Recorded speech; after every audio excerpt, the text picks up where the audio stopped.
രജിൻ, ഞാൻ ആമുഖത്ത് ചൂണ്ടിക്കാണിച്ചതുപോലെ 24 മണിക്കൂർ കഴിഞ്ഞു, ഇപ്പോഴും വിജ്ഞാപനമിറങ്ങിയിട്ടില്ല. വകുപ്പ് ഏതാണെന്ന് മന്ത്രിമാർക്ക് നിശ്ചയമില്ല. UDF നേതൃത്വം നൽകിയ ഉറപ്പിൻ്റെ അടിസ്ഥാനത്തിൽ ചിലർ സ്വയം അവരോധിതരായിട്ടുണ്ട്. എന്തുകൊണ്ടാണ് ഈ കാലതാമസം? എന്താണ് പ്രശ്നം?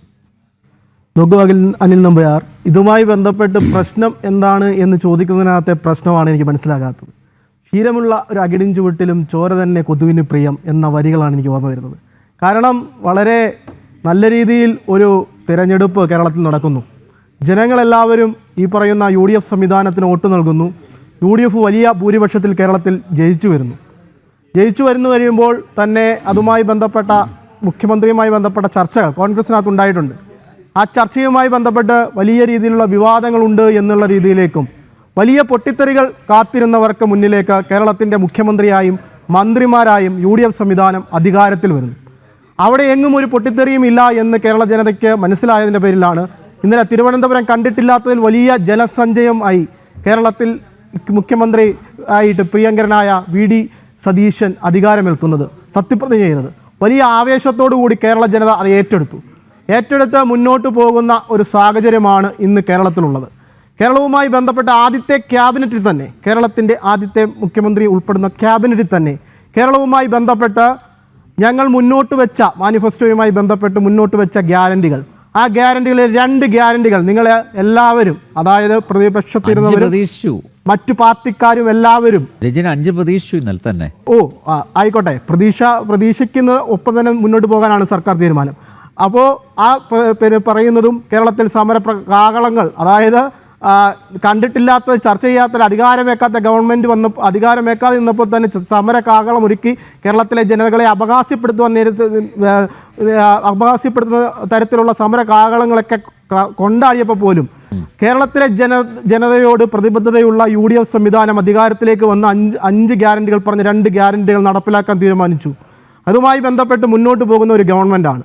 ആ ഗവൺമെൻറ്റുമായി ബന്ധപ്പെട്ട് യാതൊരു വിധത്തിലുള്ള അനിശ്ചിതത്വവും ഇല്ല. ഇനിയും അടുത്ത ദിവസങ്ങളിൽ തന്നെ ഇതുമായി ബന്ധപ്പെട്ടുള്ള തീരുമാനങ്ങളുണ്ടാവും. മുഖ്യമന്ത്രിയും മന്ത്രിമാരും ഉൾപ്പെടെയുള്ളവരാണ് സത്യപ്രതിജ്ഞ ചെയ്തത്. അവിടെ എങ്ങും ഒരു പ്രശ്നങ്ങളുമില്ല.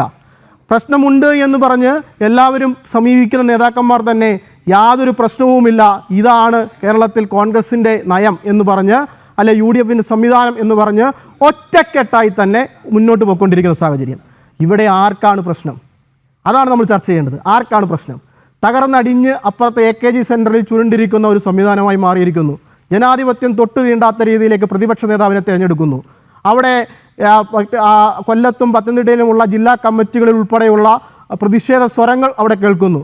അങ്ങനെ ഒരു സംവിധാനം തോറ്റടിഞ്ഞ പാർട്ടിക്കാരാണെങ്കിൽ പോലും അങ്ങനെ ഒരു സംവിധാനം അവിടെ നിൽക്കുകയാണ്. അപ്പോൾ അവർക്ക് ആരോപണം ഉണ്ടാക്കുവാൻ വേണ്ടി പല കാരണങ്ങൾ തേടിക്കൊടുക്കുന്നവർക്ക് ഇരയിട്ട് കൊടുക്കുന്ന രീതിയിലേക്ക് മാധ്യമങ്ങൾ സൃഷ്ടിക്കുന്ന രീതിയിലേക്കുള്ള വിവാദമായി തന്നെയാണ് ഇതിനെ കാണുവാൻ നമ്മൾ ആഗ്രഹിക്കുന്നത്. അതുപോലെ തന്നെ തള്ളിക്കളയാനും ആഗ്രഹിക്കുകയാണ്. കേരളം ആർക്കും അഭിപ്രായം പറയാം. കേരളത്തിലെ എല്ലാ സഭക്കാർക്കും, എല്ലാ സമുദായ സംഘടനകൾക്കും, അനിൽ നമ്പ്യാരിനും എനിക്കും ഈ പറയുന്ന എല്ലാവർക്കും ഈ കോൺഗ്രസ് സംവിധാനവുമായി ബന്ധപ്പെട്ട് UDF സംവിധാനവും ബന്ധപ്പെട്ട് ഏത് മന്ത്രി വേണം, അല്ലെങ്കിൽ ഏത് വകുപ്പ് മന്ത്രി കൊടുത്താൽ കൊള്ളാം എന്ന് അഭിപ്രായം പറയാനുള്ള സ്വാതന്ത്ര്യം ഈ പറയുന്ന ജനതയ്ക്ക് കൊടുത്ത് മുന്നോട്ട് പോകുന്ന ഒരു സംവിധാനമാണ് കോൺഗ്രസുമായി ബന്ധപ്പെട്ട് UDFുമായി ബന്ധപ്പെട്ടുള്ളത്. അത്രയ്ക്ക് ജനാധിപത്യമുള്ള ഒരു സംവിധാനമാണ്. അങ്ങനെയുള്ള സംവിധാനമായതുകൊണ്ടാണ് ഇത്രയും വലിയ വിജയമുണ്ടായത്. അപ്പോൾ അങ്ങനെയുള്ള സംവിധാനത്തിൻ്റെ പുറത്ത് ഇങ്ങനെയുള്ള അഭിപ്രായ പ്രകടനങ്ങൾ ഉണ്ടാകുമ്പോഴെല്ലാം ജനങ്ങൾക്ക് ആരൊക്കെയാണ്, എല്ലാം പ്രബലരായ മന്ത്രിമാരാണ് സത്യപ്രതിജ്ഞ ചെയ്തിട്ടുള്ളത്. അവർക്ക് അതാത് വകുപ്പുകൾ, കേരളത്തിലെ എല്ലാ വകുപ്പുകളും അതാത് രീതിയിൽ മുന്നോട്ട് കൊണ്ടുപോകാനുള്ള കഴിവും തൻ്റെ ഇടവുമുള്ളവരാണ്. അങ്ങനെയുള്ളൊരു മന്ത്രിസഭയായി മുന്നോട്ട് പോകും.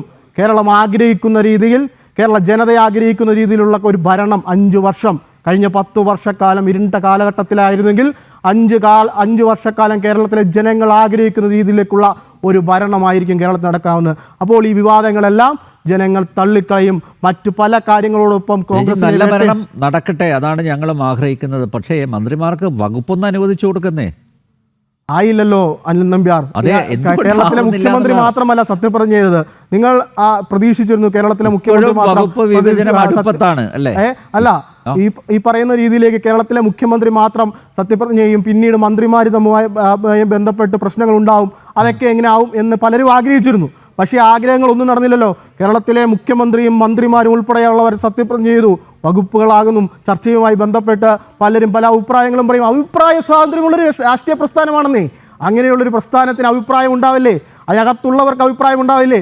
മന്ത്രിമാരായി തെരഞ്ഞെടുത്തവർക്ക് അഭിപ്രായം ഉണ്ടാവില്ലേ? ഘടകകക്ഷികൾക്ക് അഭിപ്രായം ഉണ്ടാവില്ലേ? അഭിപ്രായങ്ങൾ ഉണ്ടാകുമ്പോൾ അത് ക്രോഡീകരിച്ചു പോകുന്നതല്ലേ ജനാധിപത്യം?